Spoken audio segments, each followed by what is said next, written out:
Kamu lagi tonton apa, Lex? Shh, jangan ribut. Saya lagi nonton pembelajaran Pak Michael mengenai value up dan halu up. Wah, wah, wah. Seru nih. Selamat pagi anak-anak. Semoga kalian semua dalam keadaan sehat walafiat ya. Bapak kita juga berharap mudah-mudahan COVID-19 segera berakhir sehingga kita dapat berkumpul kembali untuk mengikuti kegiatan pembelajaran seperti biasanya. Nah, kali ini Bapak akan membahas mengenai apa itu value up dan halu up. Di pertemuan kemarin, Bapak sudah menjelaskan apa perbedaan antara value up dan halu up. Bapak juga sudah menjelaskan apa sih itu value up dan apa sih itu halu up. Bapak juga sudah menjelaskan apa rumus value up dan apa rumus halu up. Untuk pertemuan kita kali ini, Bapak akan menjelaskan secara langsung penggunaan rumus fungsi value up dan halu up ke dalam contoh soal. Nah, untuk penasaran kan? Oleh karena itu, kita lihat saja contoh berikut ini. Bagi anak-anak, kali ini Bapak akan menjelaskan bagaimana penggunaan value up dan halu up pada contoh soal berikut ini.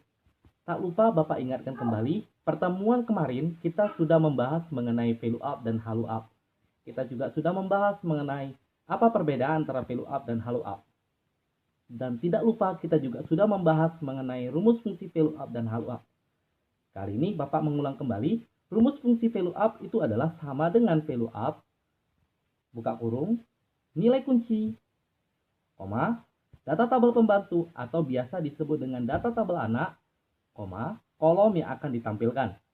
Sedangkan rumus halu up sama dengan halu up, buka kurung, nilai kunci, koma, data tabel pembantu, koma, baris yang akan ditampilkan. Jelas perbedaannya adalah value up menggunakan kolom, halu up menggunakan baris. Nah, kedua rumus tersebut akan kita pergunakan pada tabel utama. Tabel utamanya adalah destinasi perjalanan dan tarif perjalanan. Di sini sudah Bapak isikan mulai dari nomor 1 sampai 5. Namanya juga sudah Bapak isikan, kodenya juga sudah Bapak isikan. Namun yang belum terisi itu adalah destinasi wisata dan tarif wisata. Untuk destinasi wisata kita akan menggunakan rumus fungsi value up dan tarif wisata kita akan menggunakan rumus fungsi halu up. Tak lupa juga Bapak jelaskan mengenai dua tabel pembantu atau tabel anak yang letaknya di sebelah tabel utama. Nah, untuk yang di atas, tabel pembantu terdiri dari kode, destinasi wisata, dan tarif wisata. Di bawah juga terdapat kode, destinasi wisata, dan tarif wisata. Bedanya adalah untuk yang tabel di atas, data-datanya semua menurun. Sedangkan untuk tabel di bawah, data-datanya semua menyamping. Bapak akan menjelaskan satu saja tabel pembantu, mewakili salah satunya. Nah, tabel yang di atas terdapat kode BL. BL itu dimaksud adalah destinasi wisata Bali dengan tarif 4 juta. Kemudian kode LB, destinasi wisatanya Lombok dengan tarif 5 juta. Kemudian ML, destinasi wisatanya Malang, tarif wisatanya 1 juta. Dan RA, destinasi wisatanya Raja Ampat, tarif wisatanya 8 juta. Oke. Setelah kita mengetahui rumus value up, rumus halu up, dan tabel pembantu mana yang akan dipergunakan pada rumus fungsi value up dan rumus fungsi halu up, kali ini Bapak akan memberikan contoh dengan cara menginputkan langsung rumus-rumus tersebut ke dalam sel-sel yang kosong berikut ini. Sesuai dengan kesepakatan, destinasi wisata kita akan menggunakan rumus value up, tarif wisata kita akan menggunakan rumus halu up. Bapak akan beri kasih contoh untuk destinasi wisata atas nama Asti. Oke, kita mulai dengan rumus value up sama dengan value up. Oke, buka kurung. Nah, nilai kuncinya si Asti adalah BL. Sesuai dengan yang ada di tabel pembantunya juga memiliki kode BL. Oleh karena itu kita blok dulu kuncinya BL. Oke, titik koma. Kemudian kita blok data anak pendukungnya atau tabel pendukungnya mulai dari si BL itu sampai ke 8 juta. Oke, kita blok dulu. Oke, kemudian setelah kita blok, kita titik koma. Nah, perhatikan di tabel pembantu. Untuk tabel pembantu jenisnya kode, itu adalah kolom pertama.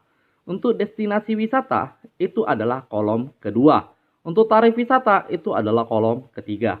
Karena yang akan kita munculkan adalah destinasi wisata, maka kita ketikkan angka 2 mewakili kolom 2. Tutup kurung, enter. Ternyata hasil BL itu adalah destinasi wisata untuk kode Bali. Berikutnya, untuk lebih jelasnya kita akan memberikan contoh ke Jesse. Nah, kali ini karena di posisi masih destinasi wisata, berarti kita gunakan adalah value up. Kita ketikkan sama dengan value up, buka kurung. Oke, kodenya si Jesse adalah ML ya, ML titik koma. Sedangkan data tabel pembantu atau data tabel anak itu mulai dari si BL di blok sampai 8 juta. Oke, titik koma. Nah, yang kita munculkan itu adalah destinasi wisata, berarti kolom ke-2. Kita ketikkan angka 2, tutup kurung, enter.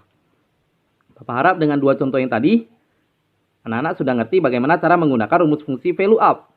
Kali ini Bapak akan menjelaskan rumus fungsi value up tepatnya di kolom tarif wisata. Kita berikan contoh dengan nama Ramandani. Ramandani kita sama dengan value up, buka kurung. Oke, kodenya Ramdhani adalah LB. Kita pakai LB, di koma. Nah, tabel pendukung atau tabel pembantu atau juga disebut dengan tabel anak, untuk yang value up letaknya di bawah. Karena datanya harus bersifat menyamping. Jadi kita blok semua, mulai dari BL sampai dengan 8 juta. Nah, ingat pesan Bapak, kode, destinasi wisata, dan tarif wisata tidak perlu diblok. Ya, yang kita blok itu adalah datanya saja. Judulnya tidak perlu diblok. Oke. Nah, berikutnya Bapak lanjutkan kembali. Titik koma. Nah, di sini tarif wisata, kalau kita perhatikan kode yang diblok tadi, itu mewakili baris pertama. Destinasi wisata yang diblok tadi mewakili baris kedua. Tarif wisata yang diblok mewakili baris ketiga. Nah, oleh karena itu, maka yang ditekan di sini adalah baris ketiga. Atau kita tekan angka 3. Oke, karena yang kita munculkan adalah tarif wisatanya. Tutup kurung, enter. Hasilnya 5 juta, sesuai ya. Karena kodenya LB, maka tarif wisatanya 5 juta. Nah, kita berikan satu contoh lagi, yaitu Jana. Atas nama Jana dengan tarif wisata, berarti kita ketikkan sama dengan value up, buka kurung. Oke, kode Jana adalah RA. Nilai kuncinya adalah RA. Titik koma. Berikutnya kita blok data tabel pendukung untuk rumus fungsi value up. Mulai dari BL di blok sampai dengan 8 juta. Titik koma. Yang kita munculkan adalah baris ketiga. Cukup menekan angka 3. Tutup kurung. Enter. Maka yang muncul adalah 8 juta. Oke, sampai di sini Bapak harap anak-anak juga sudah ngerti bagaimana menggunakan rumus fungsi value up maupun value up. Kalau kita perhatikan lagi, di tabel berikut ini masih banyak kotak-kotak kosong yang belum terisi. Ya, masih banyak kotak-kotak kosong belum terisi. Oleh karena itu, ada tugas untuk kalian. Yaitu, yang pertama adalah coba isi kotak-kotak kosong tersebut Bapak beri dengan kode A, B, C, D, E, F. Untuk sel A, B, C, D, E, dan F, tolong isikan rumus fungsinya masing-masing. Nah, kumpulkan tugas tersebut minggu depan, tepatnya di hari Kamis minggu depan. Sekian pembelajaran dari Bapak. Terima kasih.